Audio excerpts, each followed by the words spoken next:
خالہ ہر سال بغیر دوائی کے خود ہی ایک بچہ جنم دیتی اور شور مچا دیتی کہ بچہ مر گیا ہے، حالانکہ مجھے معلوم تھا کہ بچہ زندہ ہے، اور کچھ دیر بعد خالو اسے دفن کر آتے۔ میں بڑی حیران تھی کہ خالہ ایسا کیوں کرتی ہے۔ آج پھر اچانک خالہ کا پیٹ بڑا ہو گیا تھا۔ میں نے سوچ لیا تھا کہ اس بار خالہ کا راز جان کر رہوں گی۔ جب ان کی ڈلیوری کا وقت آیا تو میں نے اسی وقت خالہ کو دودھ میں نشہ ملا کر پلا دیا اور جلدی سے دائی رشیدہ کو بلا لائی۔ یوں ہی وہ خالہ کو دیکھنے کمرے میں گئی، کچھ دیر بعد چلاتی ہوئی باہر آئی اور گھبرا کر بولی، یہ کیا ماجرا ہے؟ یہ تو کوئی عام زچگی نہیں لگتی۔ میرے دل کی دھڑکن تیز ہو گئی۔ میں نے جلدی سے کمرے میں جھانکا۔ خالہ بے ہوش پڑی تھیں۔ ان کے پہلو میں ایک نومولود بچہ پڑا تھا جو پوری طرح زندہ تھا۔ وہ کمزور ضرور تھا مگر سانس لے رہا تھا، اپنی ننھی مٹھیوں کو حرکت دے رہا تھا۔ میں دائی رشیدہ کے پاس گئی جو حیرت اور خوف کے مارے کانپ رہی تھی۔ یہ کیا کہہ رہی ہیں دائی؟ میں نے گھبرا کر پوچھا۔ دائی نے سرگوشی کے انداز میں کہا، بیٹا یہ بچہ تو بالکل تمہارے چہرے جیسا ہے۔ میرا جسم سن ہوتے ہوئے برف کی مانند سرد پڑ گیا۔ میں نے آگے بڑھ کر بچے کو غور سے دیکھا۔ اس کی آنکھیں ابھی پوری طرح نہیں کھلی تھیں مگر اس کے نقوش واقعی میرے جیسے تھے۔ یہ کیسے ہو سکتا ہے؟ میں نے بے یقینی سے بڑبڑایا۔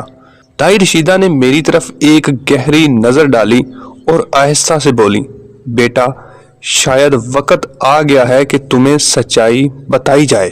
خالہ ابھی بے ہوش تھیں۔ دائی نے جلدی سے بچہ اٹھایا، اسے کپڑے میں لپیٹا اور مجھے ساتھ لے کر دوسرے کمرے میں آ گئیں۔ بیٹا تمہیں کچھ اندازہ ہے کہ خالہ ایسا کیوں کرتی ہیں؟ کیوں ہر بار وہ کہتی ہیں کہ بچہ مر گیا ہے؟ دائی کی آنکھوں میں درد تھا۔ میں نے نفی میں سر ہلایا۔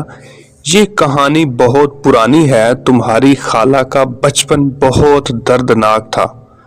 ان کی شادی بہت کم عمری میں کر دی گئی تھی اور تمہارے خالو، دائی رک گئیں جیسے الفاظ نہیں مل رہے ہوں۔ میرے خالو کیا؟ میں نے بے چینی سے پوچھا۔ وہ ایک سنگ دل آدمی ہے، دائی نے آنسو ضبط کرتے ہوئے کہا۔ جب تمہاری خالہ پہلی بار ماں بننے والی تھیں تو خالو نے سختی سے کہا کہ انہیں بیٹی نہیں چاہیے، صرف بیٹا چاہیے، اور جب پہلی بار بیٹی پیدا ہوئی تو دائی نے لمبی سانس لی اور میری آنکھوں میں دیکھ کر بولی، اس معصوم کو زبردستی مار دیا گیا۔ میری آنکھیں حیرت اور صدمے سے پھٹنے لگیں۔ کیا؟ ہاں بیٹا، اور یہ سلسلہ تب سے چلتا آ رہا ہے۔ خالہ جب بھی ماں بنتی ہیں اگر بیٹا ہوتا ہے تو اسے رکھ لیتے ہیں، لیکن اگر بیٹی ہوتی ہے تو دائی کی آواز رند گئی۔ خالہ یہ سب کیسے برداشت کر رہی ہیں؟ میں نے کانپتی آواز میں پوچھا۔ خالہ نے کبھی بھی اپنی کسی بیٹی کو مارنے کی اجازت نہیں دی مگر وہ خالو کے ظلم کے آگے بے بس تھیں۔ ان کا یہی طریقہ تھا کہ وہ سب کو یقین دلاتی تھیں کہ بچہ مردہ پیدا ہوا ہے، پھر رات کی تاریکی میں کسی طرح کسی محفوظ جگہ پہنچا دیتی تھیں۔ تو یہ سب سالوں سے چل رہا ہے۔ میرے لب کپ کپکانے لگے۔ ہاں بیٹا، اور تم جانتی ہو تم بھی انہی بچوں میں سے ایک ہو۔ میرے پاؤں کے نیچے سے زمین نکل گئی۔ میں اپنی خالہ کی بھانجی نہیں، ان کی اپنی بیٹی تھی۔ یہ جھوٹ ہے، میں چیخ پڑی۔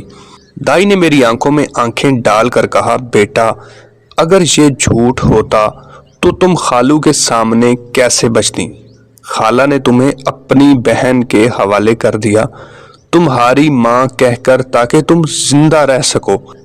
میری آنکھوں کے سامنے اندھیرا چھانے لگا۔ میں نے ہمیشہ خالو کو اپنے قریب پایا تھا مگر کبھی سوچ بھی نہیں سکتی تھی کہ وہ میری حقیقی ماں ہیں۔ خالہ مجھے پہچانتی ہیں؟ جانتی ہیں کہ میں ان کی بیٹی ہوں؟ میں نے لرزتی آواز میں پوچھا۔